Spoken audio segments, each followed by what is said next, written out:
Record dulu.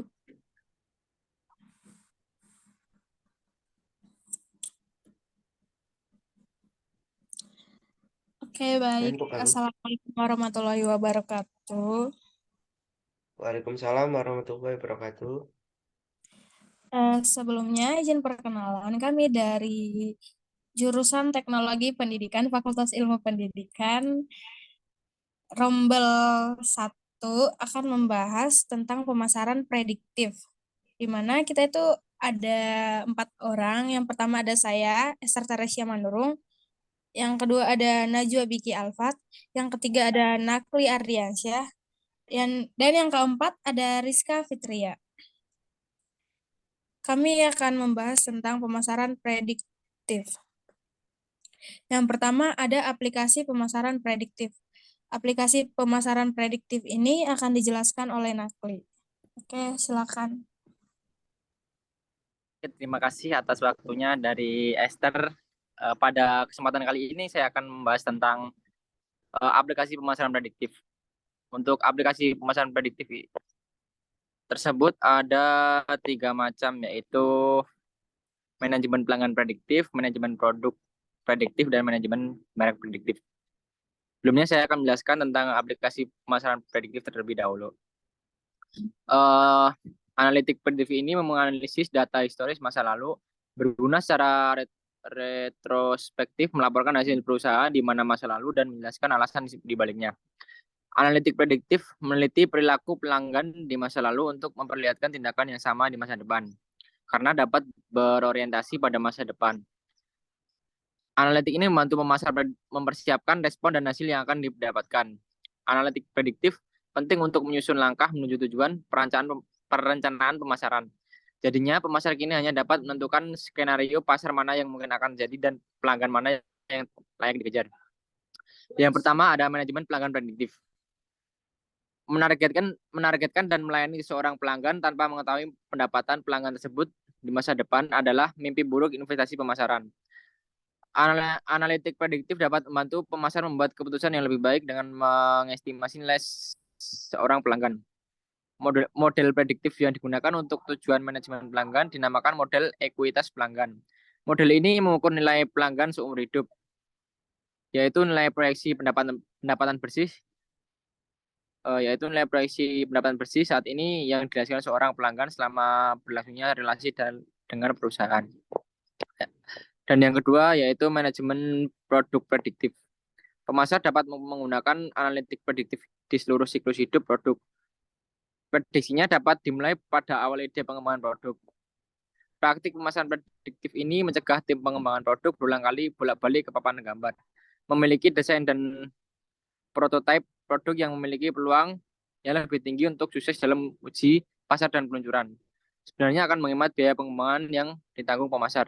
Algoritma prediktif yang digunakan itu bernama sistem rekomendasi yang menyarankan produk pada pelanggan berdasarkan riwayat mereka dan preferensi pelanggan serupa. Dan yang terakhir ada manajemen merek prediktif. Analitik prediktif dapat membantu pemasar merencanakan kegiatan komunikasi, pemasaran, dan merek mereka, terutama di ruang digital. Analisis ini akan bermanfaat untuk membayangkan kampanye mana di masa depan yang kemungkinan besar akan berhasil. Karena pembelajaran mesin adalah upaya yang manajer merek dapat terus mengevaluasi kampanye mereka dan optimalkan kekurangan mereka. Di ruang digital, bisnis dapat dengan mudah memantau perjalanan pelanggan, menyusun beberapa situs web dan media sosial. Saat pelanggan menjalani situs web, mesin analitik memprediksi konten terbaik berikutnya yang akan secara bertahap meningkatkan level ketertarikan dan membuat pelanggan satu langkah lebih dekat untuk akhirnya membeli. Sekian bagian dari saya, dan bagian selanjutnya akan dilakukan oleh rekan saya. Terima kasih. Oke, terima kasih buat Nakli. Selanjutnya ada pemodelan regresi untuk prediksi sederhana. Ini akan saya jelaskan.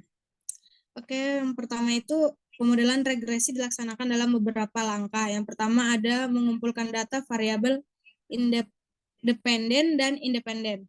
Untuk analisis regresi, sekumpulan data variabel dependen dan independen harus dikumpulkan serempak dan dengan pengambilan sampel yang memadai. Contohnya, pemasaran dapat menyelidiki dampak warna spanduk digital pada rasio klik dengan mengumpulkan sampel warna yang cukup substansial dan data klik yang dihasilkannya. Yang kedua, mencari pemasaran yang menjelaskan relasi di antara variabel. Dengan menggunakan perangkat lunak statistik manapun, pemasaran dapat menggambarkan persamaan yang paling sesuai untuk datanya. Persamaan yang paling dasar membentuk garis lurus yang dikenal sebagai garis regresi linear. Yang ketiga, ada penafsiran persamaan untuk mengungkapkan wawasan dan memeriksa keakuratan. Misalnya contohnya itu persamaan yang paling pas itu didefinisikan sebagai berikut. Y sama dengan A tambah BX tambah CX tambah DX tambah E. Dalam formula ini, Y adalah variabel dependen sementara dan X adalah variabel independen. A adalah intercept yang mencerminkan nilai Y bila ada pengaruh apapun dari variabel independen. Yang selanjutnya ada memprediksi variabel dependen berdasarkan variabel independen. Begitu formulanya sudah ditetapkan, pemasaran dapat memprediksi variabel dependen berdasarkan variabel independen yang ada. Begitu pemasar dapat membayangkan hasil perpaduan tingkat dari pemasaran tersebut. Oke, terima kasih. Selanjutnya ada penyaringan kolaboratif untuk sistem. Ini akan dijelaskan oleh Rizka.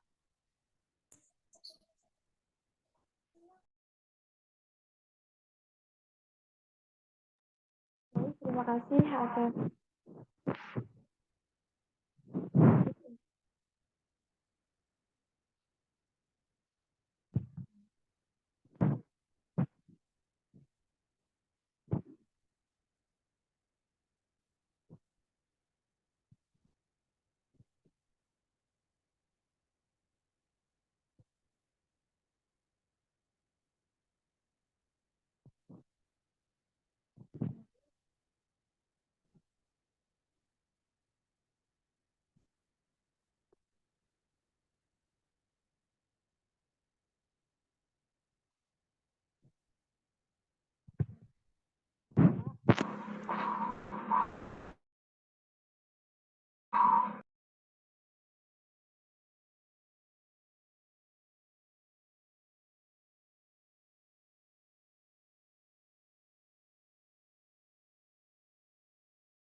Oke, karena tadi ada kesalahan teknis, nggak dengar suaranya, jadi aku ulangin lagi ya.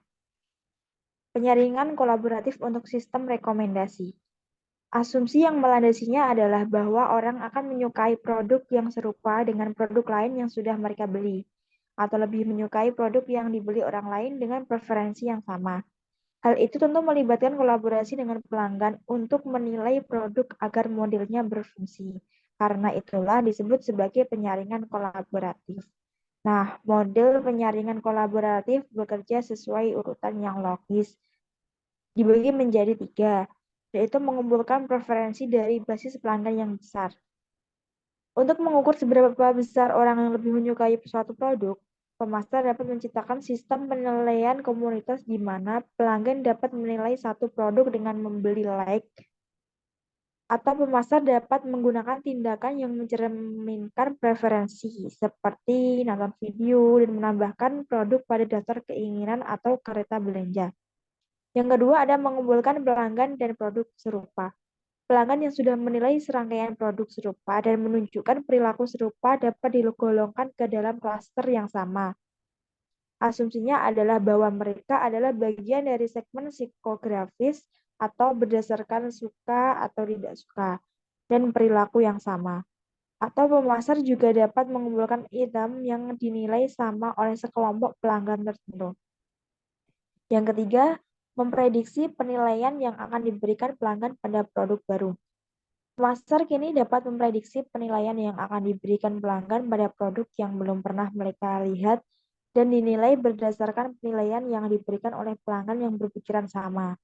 Prediksi skor ini penting bagi pemasar untuk menawarkan produk yang tepat, yang mungkin akan disukai pelanggan dan sangat mungkin akan ditindaklanjuti di masa depan.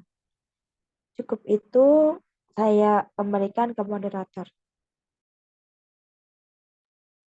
Oke, baik. Terima kasih atas penjelasannya. Selanjutnya ada jaringan neutral untuk prediksi yang kompleks. Ini akan dijelaskan oleh Najwa Biki. Silakan. Baik, terima kasih atas waktunya. Ya, di sini saya akan menjelaskan tentang jaringan neural untuk prediksi yang kompleks. Yaitu jaringan neural sebagaimana tersirat pada namanya dapat dikatakan sebagai cara jaringan neural biologis beroperasi dalam otak manusia. Jaringan ini adalah salah satu alat pembelajaran mesin yang paling populer, yang membantu bisnis membangun model yang lebih maju untuk memprediksi. Model jaringan neural belajar dari pengalaman dengan mengolah sejumlah besar pengalaman masa lalu yang bervariasi. Hari ini model jaringan neural dapat dengan mudah diakses Google. Contohnya telah membuat TensorFlow, yakni platform pembelajaran mesin dengan jaringan neural. Perangkat lunak sumber terbuka yang tersedia untuk semua orang. Berikutnya langkah-langkah menjelaskan bagaimana jaringan neural beroperasi. Yang pertama yaitu memuat dua set data input dan output. Yaitu model jaringan neural terdiri atas lapisan input dan lapisan output. Lapisan yang tersembunyi di antaranya serupa dengan cara kita membangun model regresi. Variabel independen dimuat ke dalam lapisan input, sementara variabel dependen dimasukkan ke dalam lapisan output. Akan tetapi perbedaannya ada di lapisan tersembunyi, yang pada dasarnya berisi algoritma kotak hitam. Yang kedua yaitu biarkan jaringan neural menemukan hubungan di antara data. Yaitu jaringan neural mampu menghubungkan data untuk mendapatkan suatu fungsi atau model prediktif. Cara kerjanya sama dengan cara otak manusia menghubungkan titik-titik berdasarkan pembelajaran seumur hidup. Jaringan neural akan menemukan segala macam pola dan hubungan antara setiap set data, korelasi, asosiasi, ketergantungan, dan kausalitas. Beberapa hubungan ini mungkin sebelumnya tidak dikenal dan tersembunyi. Yang ketiga yaitu gunakan model yang dihasilkan dalam lapisan yang tersembunyi untuk memprediksi output. Yaitu fungsi yang diperoleh dari data contoh dapat digunakan untuk memprediksi output dari input baru. Dan ketika output yang sebenarnya dimuat kembali ke jaringan neural, mesin akan belajar dan ketidakakuratannya dan memperbaiki lapisan yang tersembunyi setelah beberapa waktu. Karenanya ini dinamakan pembelajaran mesin. Meskipun tidak mengungkapkan wawasan dunia nyata karena kompleksitasnya model jaringan neural yang berasal dari pembelajaran mesin yang terus-menerus dapat menghasilkan prediksi yang sangat akurat. Mungkin sekian penjelasan dari saya kembalikan ke moderator. Oke, terima kasih atas penjelasannya. Baik, demikian penjelasan dari bab 9 ini. Apabila ada pertanyaan atau sanggahan, boleh nanti dikirim di kolom komentar.